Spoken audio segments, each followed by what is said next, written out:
This happened 3 summers ago, and I still don't like talking about it.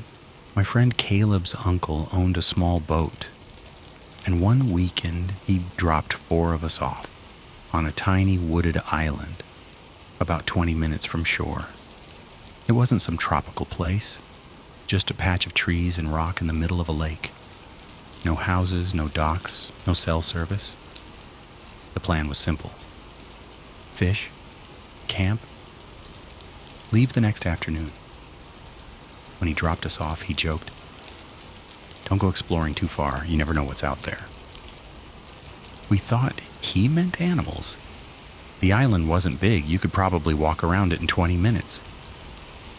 We set up our tent near a clearing facing the water. Everything felt normal, quiet, peaceful, too quiet.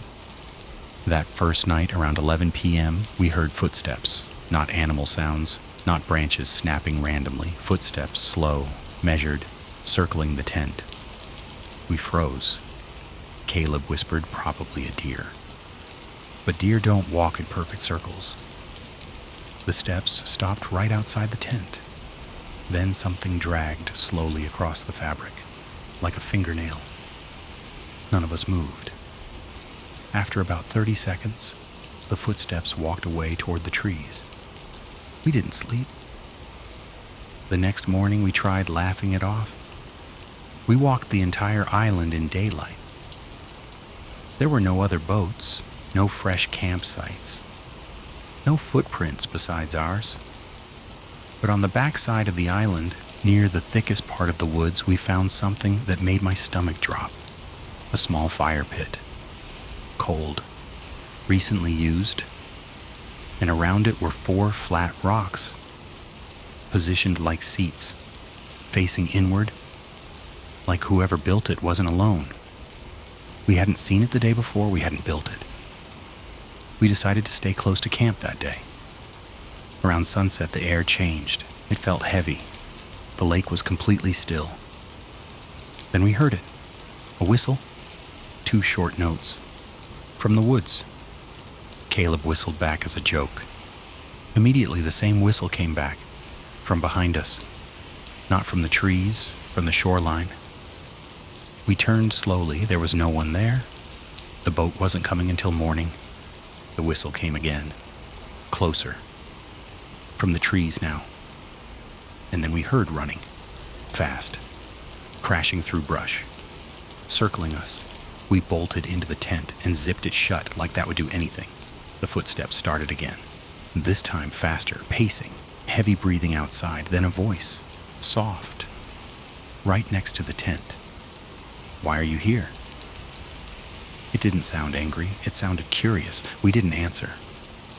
The tent suddenly collapsed inward like someone had leaned their full weight against it. We screamed and pushed back, and then it stopped. Dead silence, no footsteps, no breathing, nothing.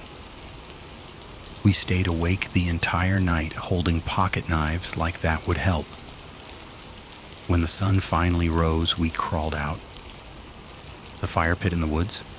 Gone. No rocks, no ashes, nothing. But around our tent were footprints, bare, human. And they were everywhere. We packed up immediately and waited at the shoreline. When Caleb's uncle arrived, we didn't even explain. We just got on the boat. Halfway back, his uncle asked, "You boys didn't explore the north side, did you?" We asked why. He said a man used to live out there alone years ago. People claimed he never left. He just stopped being seen. No body was ever found. As we pulled away, I looked back at the island, at the tree line. And I swear I saw someone standing there, not waving, not moving, just watching us leave. I've never gone back. And I don't think that island was ever empty. I didn't believe in cursed places until we found that island. It doesn't show up on most maps. Just a small patch of land in the middle of a wide river about 40 minutes from town. My cousin found it while kayaking and said it would be the perfect place to camp. No people, no noise, just trees and water. There were 4 of us. We packed light and left in the afternoon. The paddle out was calm. The island looked normal, just tall trees, thick brush, and a narrow rocky shoreline. The weird part started the second we stepped onto it. There were no birds, no insects, no sound at all. Even the river sounded distant. We joked about it, but all of us noticed. We set up camp near the center where the trees opened into a clearing. That's when my friend Jordan found the first thing. A rope hanging from a tree branch. It wasn't tied like a swing. It was tied like a noose. The rope looked old, but not rotted, like someone had replaced it at some point. We stood there staring at it longer than we should have. None of us touched it. We decided to ignore it. People do weird stuff in the woods. That's what we told ourselves. Around sunset, the temperature dropped fast, way colder than it should have been for late summer. That's when we noticed the markings. On 3 different trees around our campsite, about eye level, there were shallow cuts carved into the bark. Tallies, grouped in 5s, over and over, like someone had been counting days, or people. We hadn't seen them when we arrived. That night, we kept the fire going longer than planned. At around 1 a.m., we heard something moving near the shoreline. Not splashing, walking. Slow steps on rock. One of us whispered, "Did someone else come out here?" No boats, no lights. The steps stopped. Then we heard something drag across the rocks, like metal. We grabbed our flashlights and shined them toward the sound. Nothing, just empty shoreline. We went back into the tent. 10 minutes later, something hit the side of it. Not hard, just enough to make the fabric push inward. Then another hit, on the opposite side, like someone walking around us, tapping as they went. Jordan whispered, "It's a tuck. It's just wind." There was no wind. The tapping stopped. Then we heard breathing right outside, slow, deep, not animal breathing. Human. I counted at least 30 seconds of it before it faded. None of us slept. When the sun finally came up, we got out immediately. That's when we saw what was near the shoreline. A small rowboat, old, wooden, half filled with water. It hadn't been there before. Inside it was a lantern and a coil of fresh rope, the same kind that was hanging from the tree. We scanned the island. No footprints but ours. No second campsite, no person, just the boat. We didn't touch it. We packed up fast and left. As we paddled away, I looked back at the clearing. The rope was swinging. There was no wind. And beneath it, carved into the trunk of the tree, was something we swear wasn't there before. 4 new tallies. We never told anyone exactly where that island was, and none of us have gone back. But sometimes, when I'm near that river at night, I swear I hear something from the water. Slow, steady, like someone rowing, looking for the next group to count. I never told this story publicly because no one would believe it, but what happened on Blackwater Island is the reason I won't go near open water anymore. Blackwater's a small, wooded island sitting in the middle of a deep lake, about an hour outside town. It's not marked with any warning signs, and technically, it's public land. My older brother and his friends used to camp there in high school, so when I turned 17, they decided it was my turn. There were 5 of us. We took a small aluminum boat across just before sunset. The lake was calm, but the sky had that dull gray look like a storm might roll in later. When we reached the island, it looked normal enough. Thick trees, uneven ground, and a small clearing near the middle that was perfect for a fire. The first strange thing we noticed was how uneven the ground felt. Not rocky, not soft, just slightly hollow, like the earth had been disturbed before. My brother joked that maybe it used to be an old burial site. We laughed it off, but the joke stuck with me longer than I'd like to admit. We set up camp, started a fire, and tried to enjoy the night. Around 10 p.m., the lake went completely still. Not calm, still. No ripples, no fish breaking the surface. Even the wind disappeared. The fire started cracking louder than usual, and every small sound felt amplified. That's when we heard something from the trees. It sounded like someone walking slowly through leaves. Heavy steps. Too steady to be an animal. We all froze, listening. The steps circled the clearing once, then stopped just beyond the firelight. My brother stood up and yelled, asking if someone was messing with us. No answer.